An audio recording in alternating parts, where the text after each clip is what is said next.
This is macOS Ken. A sky-high target for Apple shares. The honor system is dead for Apple's education store. And the studio officially crushed award season.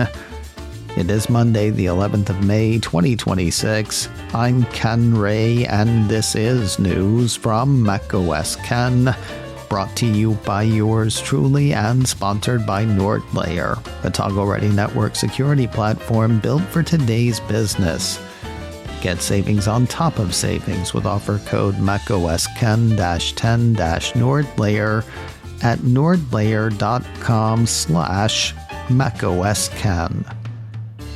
This show is also sponsored by Clean My Mac, keeping Macs running smoothly since 2008.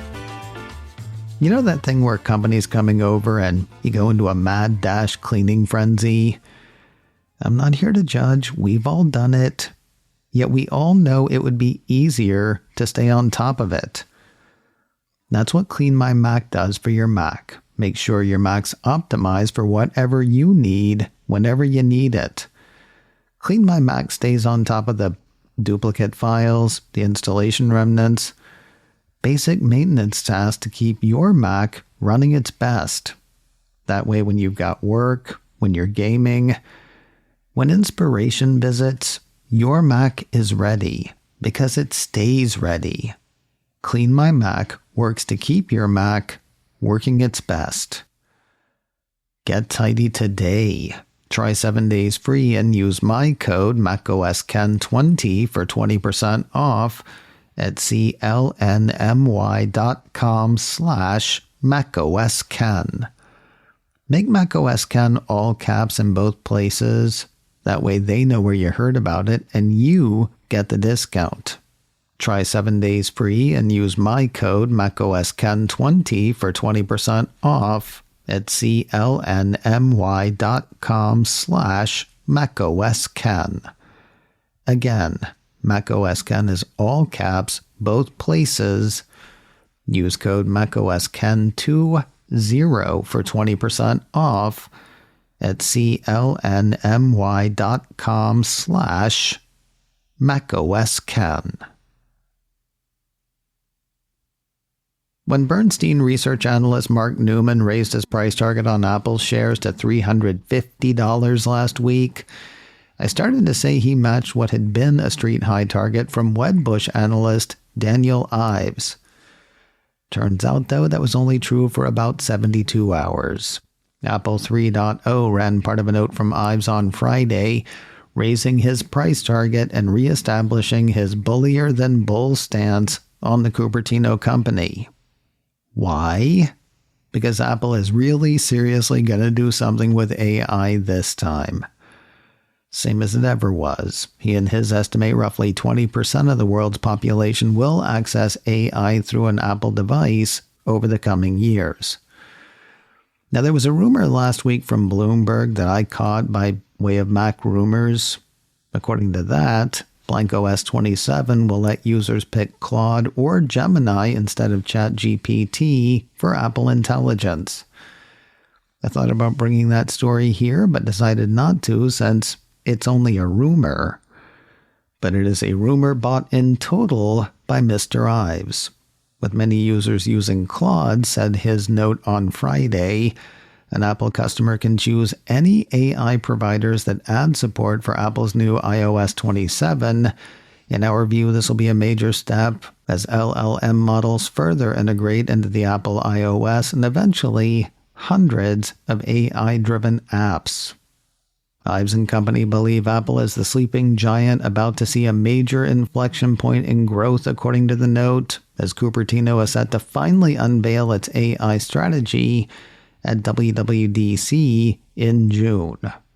But wait, there's more. Ives is stoked over incoming CEO John Turnus.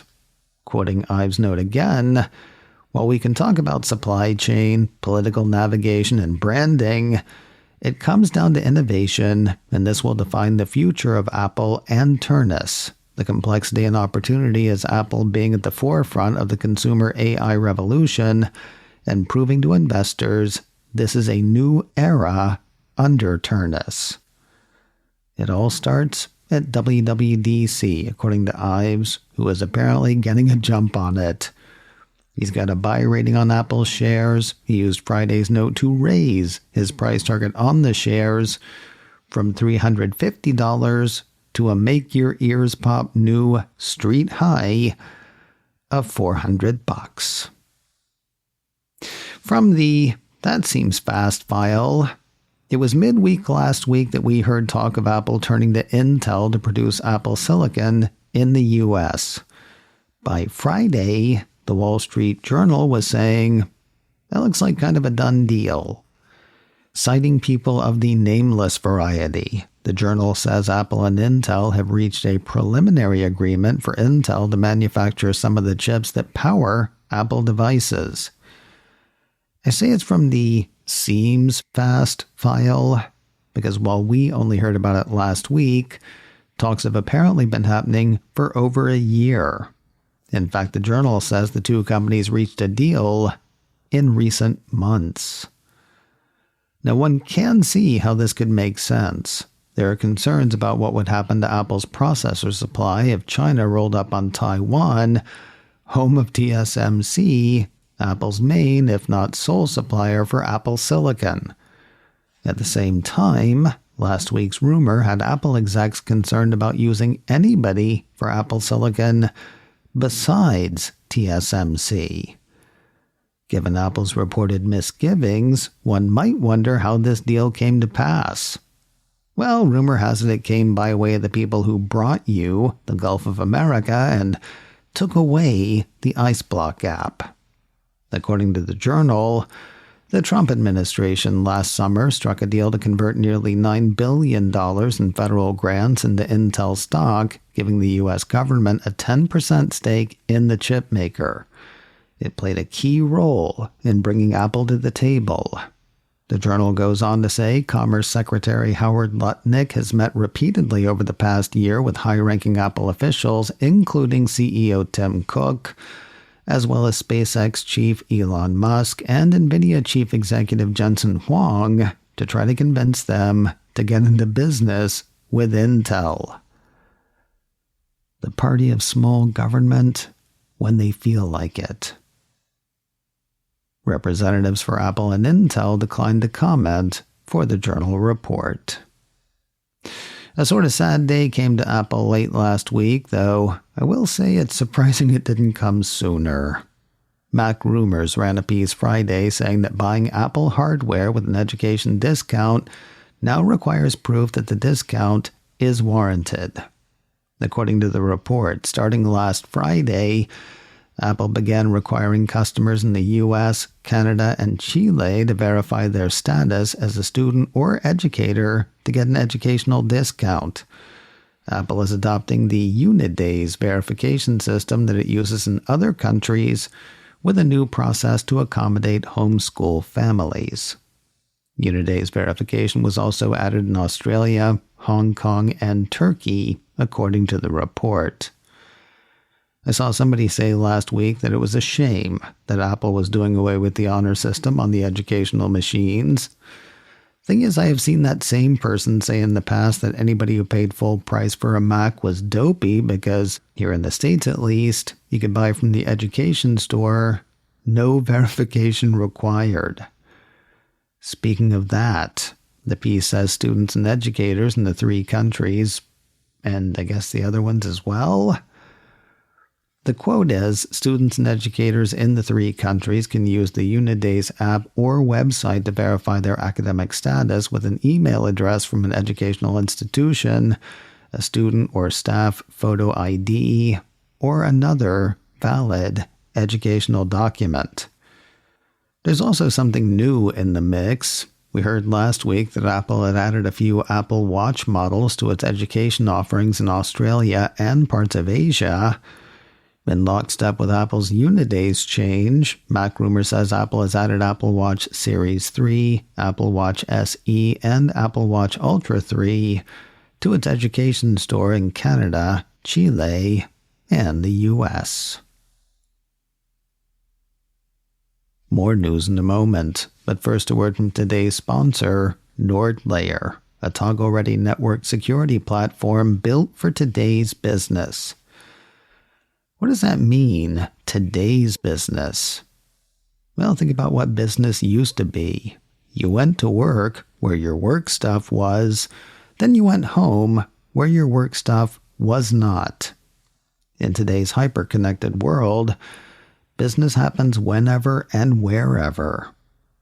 That introduces all sorts of vulnerability. People using hardware that's not protected, apps that haven't been vetted, networks that are nothing like secure. NordLayer gives you control over who can access your systems, making sure the hardware is hardware you do trust, apps and services have your okay, and connections are secure. All of that with no new hardware and 24/7 support. And it all starts at just $8 per user per month. Though they do have a special offer for macOS Ken listeners.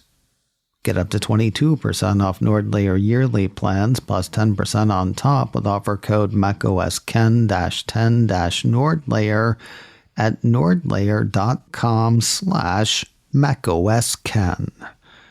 Try it risk-free with their 14-day money-back guarantee. NordLayer, toggle-ready network security built for your business. Get savings on top of savings with offer code macOSken-10-NordLayer at nordlayer.com/macOSken.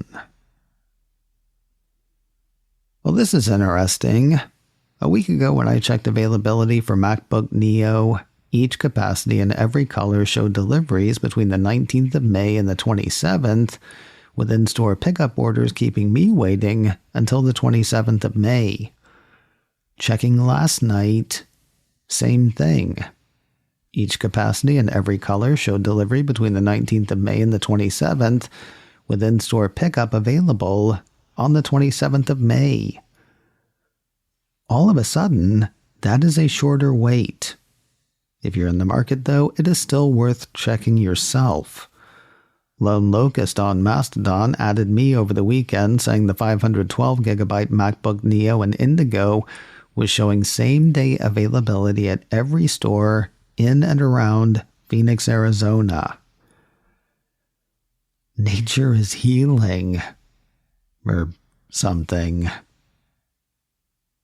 Release candidates 2, The Tweakening. A piece from 9 to 5 Mac says Apple on Friday released second builds for release candidates of iOS and iPadOS 26.5. Likely nothing truly new between the first RCs and the second. The site figures Apple shipped the new ones because of bugs it discovered in the RC testing process that it needed to fix before the public launch. That's just a guess by 9 to 5 Mac, and here's another. They expect the full BlankOS 26.5 slate to be out this week. More power to them for putting that out there. I will be placing no bets. And finally today, congratulations to the Apple TV comedy The Studio for crushing it on Apple's behalf. The Cupertino streamer issued a press release Sunday that had the show landing a 2026 British Academy of Film and Television Arts, or BAFTA, TV Award in the international category. That was Apple TV's first win in the international category. With it, the streamer says, the studio became the most awarded series of the year, the most awarded freshman comedy ever, the first comedy to win the international category at the BAFTA Television Awards in a decade, and the first comedy in history to sweep all major awards in a single season. Among those, Emmy Awards, including Outstanding Comedy, Golden Globe Awards, including Best Comedy, Critics' Choice Awards, including Best Comedy, an AFI Award for TV Program of the Year, a number of acting awards, as well as awards from the Producers Guild, Writers Guild, Directors Guild, American Cinema Editors, Art Directors Guild, Cinema Audio Society, and seriously, the list goes on. Now, there is a cynical part of me that says Hollywood loves shows and movies about Hollywood. That may have played into some of the awards, but this show is so inventive and so funny. Anyway, congrats to the studio, to the people behind it, and to Apple TV for giving it a place to happen. If you haven't watched it, I highly recommend it. The whole first season of The Studio is available to stream now on Apple TV. macOS Ken, brought to you by me and sponsored by Clean My Mac. Try 7 days free and use my code MacOSKen20 for 20% off at clny.com/MacOSKen. This show is also sponsored by NordLayer. Get savings on top of savings with offer code MacOSKen-10-NordLayer at nordlayer.com/MacOSKen. Advertising handled by Backbeat Media, online at backbeatmedia.com. You can find me on Mastodon, macosken at mastodon.social. You can also send me an email, info@macosken.com. Until next time, that is news from macOS Ken. I'm Ken Ray.